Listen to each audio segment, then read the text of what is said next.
अस्सलाम वालेकुम जी। पंजाबी रिवाइवल ਦੇ ਵਿੱਚ ਸੱਜਣਾ ਤੇ ਮਿੱਤਰਾਂ ਨੂੰ ਜੀ ਆਇਆਂ ਨੂੰ।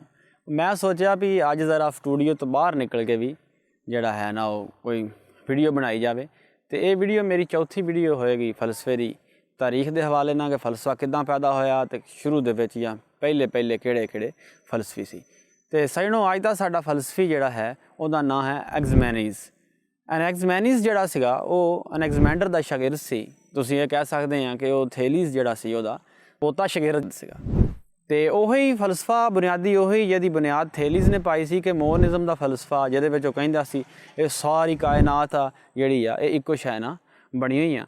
ਤੇ ਉਹਦੇ ਵਿੱਚ ਜਿਹੜਾ ਉਹਦਾ ਸ਼ਾਗਿਰਦ ਸੀ ਐਨੈਗਜ਼ਮੈਂਡਰ ਉਹਨੇ ਕਿਹਾ ਕਿ ਜੀ ਇਹ ਜਿਹੜੀ ਸਾਰੀ ਕਾਇਨਾਤ ਆ ਜਿਸ ਸ਼ੈ ਦੀ ਬਣੀ ਹੋਈ ਆ ਉਹਦਾ ਨਾਂ ਉਹਨੇ ਐਬਰੋਨ ਰੱਖਿਆ। ਥੇਲੀਜ਼ ਕਹਿੰਦਾ ਸੀ ਇਹ ਸਾਰਾ ਕੁਛ ਜਿਹੜਾ ਹੈ ਉਹ ਪਾਣੀ ਦੇ ਨਾਲ ਬਣਿਆ ਆ ਔਰ ਇਹ ਜ਼ਮੀਨ ਜਿਹੜੀ ਹੈ ਸਾਡੀ ਪਾਣੀ ਦੇ ਉੱਤੇ ਤੈਰ ਰਹੀ ਹੈ। ਲੇਕਿਨ ਇਹਨਾਂ ਦੋਵਾਂ ਗੱਲਾਂ ਦੇ ਨਾਲ ਮੋਰਨਿਜ਼ਮ ਦੀ ਜਿਹੜੀ ਇਹ ਫਿਲਾਸਫੀ ਸੀਗੀ ਇਹਦੇ ਵਿੱਚ ਆ ਕੇ ਐਨੈਗਜ਼ਮੈਨੀਜ਼ ਨੇ ਇਖਤਲਾਫ ਕੀਤਾ। ਉਹਨੇ ਕਿਹਾ ਕਿ ਇਹ ਸਾਰਾ ਕੁਝ ਜਿਹੜਾ ਬਣਿਆ ਆ ਉਹਨੇ ਇੱਕ ਮਜ਼ੇ ਦੀ ਗੱਲ ਕੀਤੀ ਕਿ ਇਹ ਨਾ ਪਾਣੀ ਆ ਔਰ ਨਾ ਹੀ ਕੋਈ ਐਬਰੋਨ ਨਾਂ ਦੀ ਕੋਈ ਐਸੀ ਸ਼ੈ ਆ ਲਾ ਮਹਦੂਦ ਬਲਕਿ ਇਹ ਹਵਾ।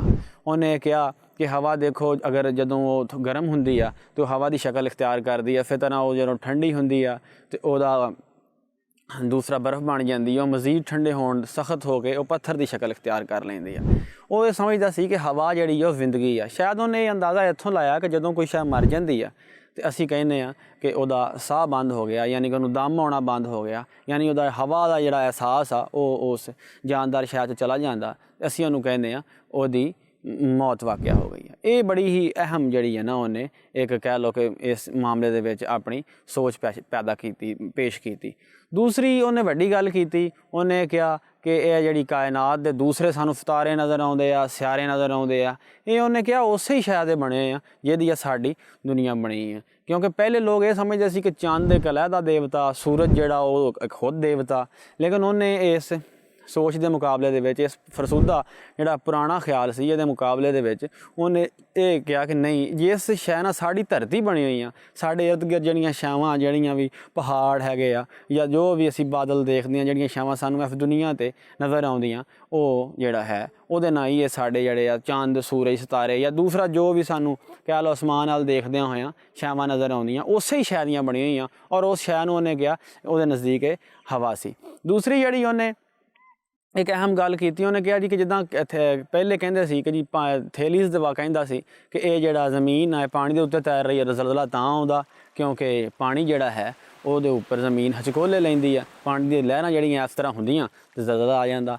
ਤੇ ਇਹ ਉਹਦਾ ਕਹਿ ਲਓ ਕਿ ਪੋਤਾ ਸ਼ਾਗਿਰਦ ਜਿਹੜਾ ਹੈਗਾ ਸੀ ਉਹਨੇ ਕਿਹਾ ਨਹੀਂ, ਅਸਲ ਦੇ ਵਿੱਚ ਜ਼ਮੀਨ ਹਵਾ ਦੇ ਉੱਤੇ ਹੀ ਤੈਰ ਰਹੀ ਆ ਔਰ ਹਵਾ ਦੇ ਹਚਕੋਲਿਆਂ ਦੇ ਨਾਲ ਹੀ ਜਿਹੜਾ ਹੈ ਦੂਸਰਾ ਜਿਹੜੀ ਆ ਉਹ ਜ਼ਲਜ਼ਲਾ ਆ ਜਾਂਦਾ।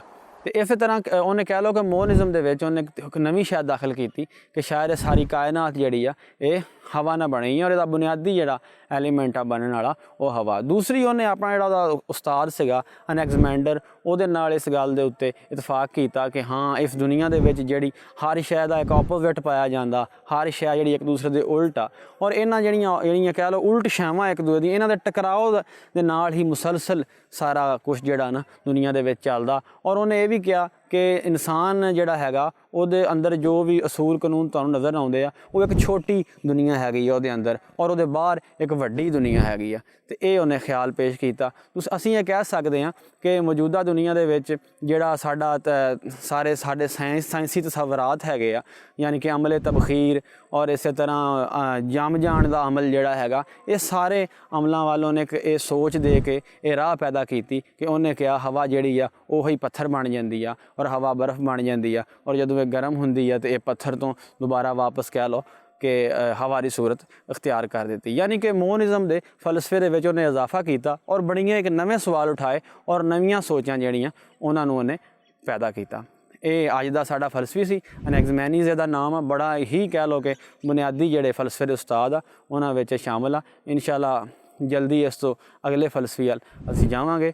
ਅੱਲਾ ਹਾਫਿਜ਼, ਆਪਣਾ ਖਿਆਲ ਰੱਖੋ।